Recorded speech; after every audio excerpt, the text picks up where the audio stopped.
Anak-anak Bapak, Ibu, dan saudara-saudari yang terkasih, Shalom. Apa kabar? Semoga semua damai sejahtera ya.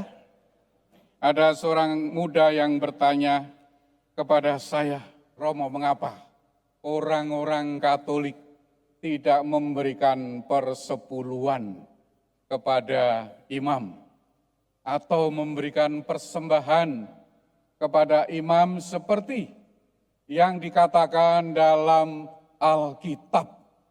Saya menduga, ini anak yang tadinya dari keluarga Protestan ini pasti ya. Maka saya menjawab dengan bercanda. Saya memperhatikan pastor-pastor di katedral ini tidak ada satupun orang Yahudi. Ya. Yang paling muda itu kelihatannya dari Tiongkok ya, Romo Deo. Yang paling tua, paling senior itu campuran Jawa dan Tionghoa, itu Romo Mahar. Pastor kepalanya itu orang Jawa Tulen, walaupun seringkali dicurigai orang Tionghoa juga karena sipit ya, Romo Hani. Tidak ada satupun mereka dari keluarga Levi di Israel sana yang menjadi imam.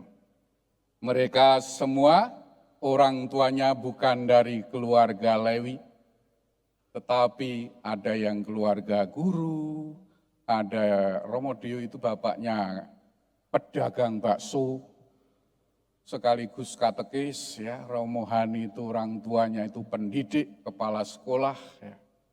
Saya sendiri juga bukan orang Israel. Ya. Saya orang dari negara Yogyakarta, ya. Kerajaan Jogja. Jadi tidak ada satupun orang dari Israel yang jadi imam di sini. Padahal kitab suci bercerita, berkisah tentang orang-orang Israel dan imamnya yang berasal dari suku Lewi, dan orang dari suku Lewi itu tidak mendapat tanah warisan. Oleh karena itu, mereka layak didukung penghidupannya oleh suku-suku yang lain ketika mereka panen, mereka berpendapatan berlebihan.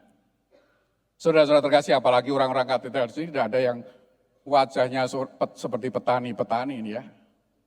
Tidak ada. Itu jawaban bercanda saya. Jadi itulah mengapa kita tidak melakukan hal itu. Kita bukan orang Israel, kita murid-murid Yesus Kristus.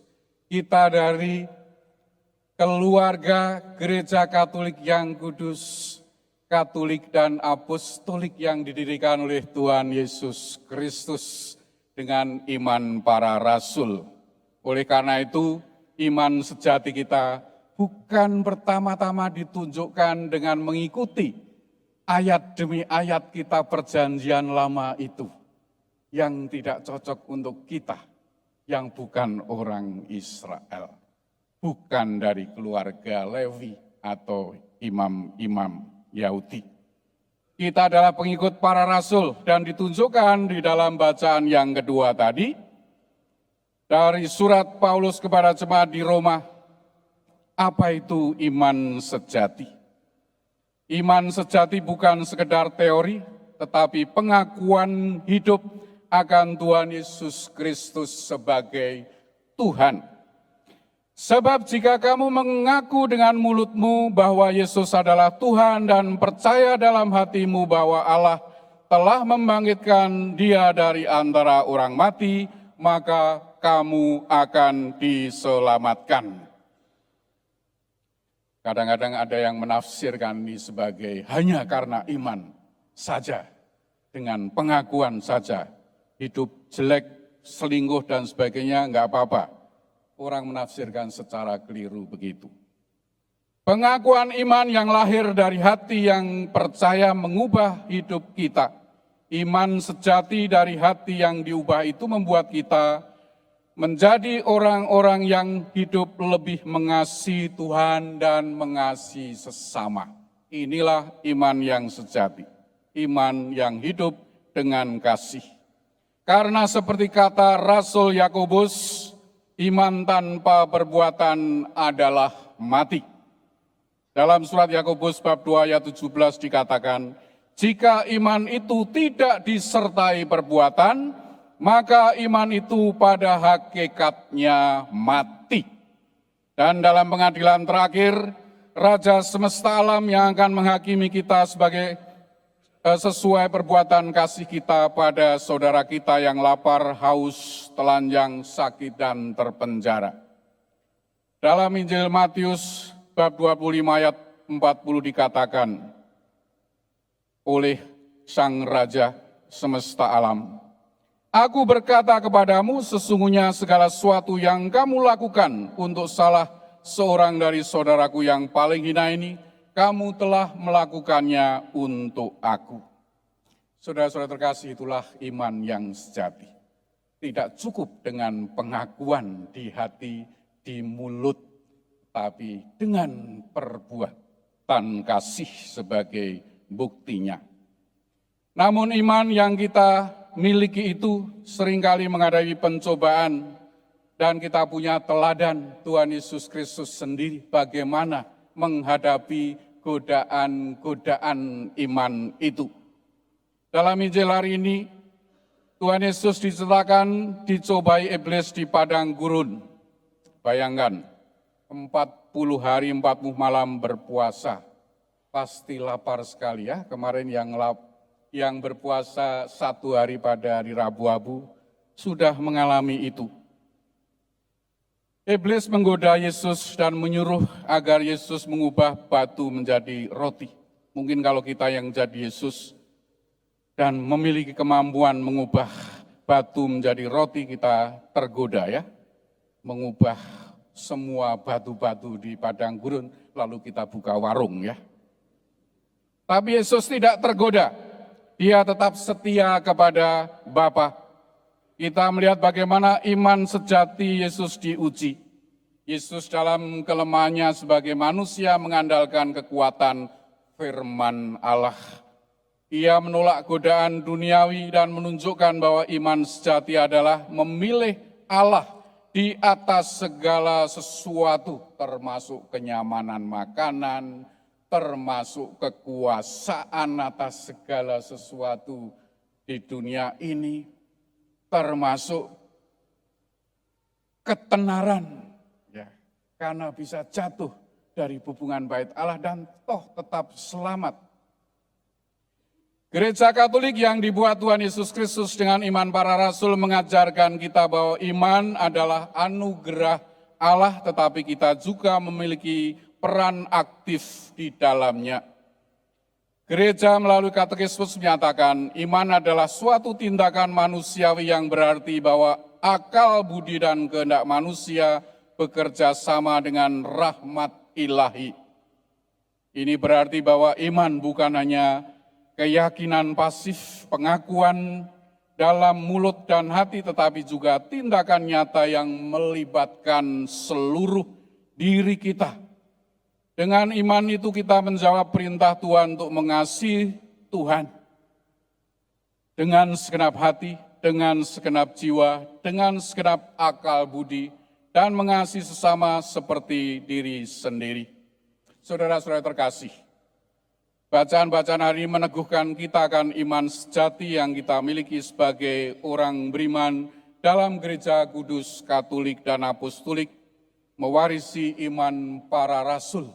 Bukan hanya iman Paulus, ya imannya Petrus, ya Yakobus yang tadi bilang iman tanpa perbuatan adalah mati, ya imannya Matius, ya lengkap. Kita melihat bahwa iman adalah hubungan pribadi dengan Tuhan Yesus. Pertanyaannya, apakah kita sungguh-sungguh memiliki hubungan pribadi dengan Tuhan Yesus? Dan kita jaga dengan doa, mendengarkan firman-Nya, melayani Tuhan dalam diri saudara-saudara kita yang lemah dan miskin, seperti yang diajarkan oleh gereja untuk berpihak lebih kepada saudara-saudara kita yang lemah dan miskin. Yang kedua, iman kita juga seringkali diuji seperti Tuhan Yesus juga diuji. Mengalami ujian, kita jangan takut. Justru dalam ujian iman kita dimurnikan, diperkuat. Iman kita akan semakin dewasa setelah melewati pencobaan. Seperti Yesus yang dikoda, menjadi teladan iman kita yang tekun dan setia pada Bapa, dan penuh belas kasihan pada sesama manusia. Yesus menjadi teladan kita sebagai orang yang lemah lembut dan rendah hati. Tidak serakah akan kenyamanan harta, tidak rakus akan kekuasaan, tidak sombong. Dia hanya mau mengikuti apa yang kehendak Allah. Sehingga di Taman Getsemani dia juga bisa mengatakan, bukan kehendakku yang terjadi, tetapi kehendak-Mu-lah yang terjadi, Bapa. Hal yang ketiga yang perlu kita perhatikan, iman kita tercermin dalam tindakan. Iman tanpa perbuatan adalah mati. Pertanyaannya, bagaimana kita mencerminkan iman kita dalam hidup sehari-hari? Apakah kita mengasihi sesama seperti Kristus mengasihi sesama? Apakah kita melayani mereka yang membutuhkan? Iman kita hayati dalam perjalanan bersama Tuhan dan sesama kita yang kita sering sebut sebagai peziarahan pengharapan. Beriman bukanlah tujuan akhir, tetapi perjalanan seumur hidup. Kita akan terus bertumbuh dalam iman, belajar untuk lebih beriman kepada Allah dan semakin menyerupai Tuhan Yesus Kristus sampai maut menjemput kita.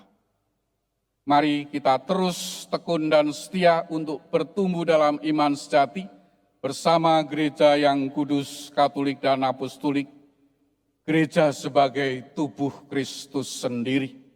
Kita mohon pada Tuhan agar kita memiliki iman sejati, iman yang hidup dan terus berbuah.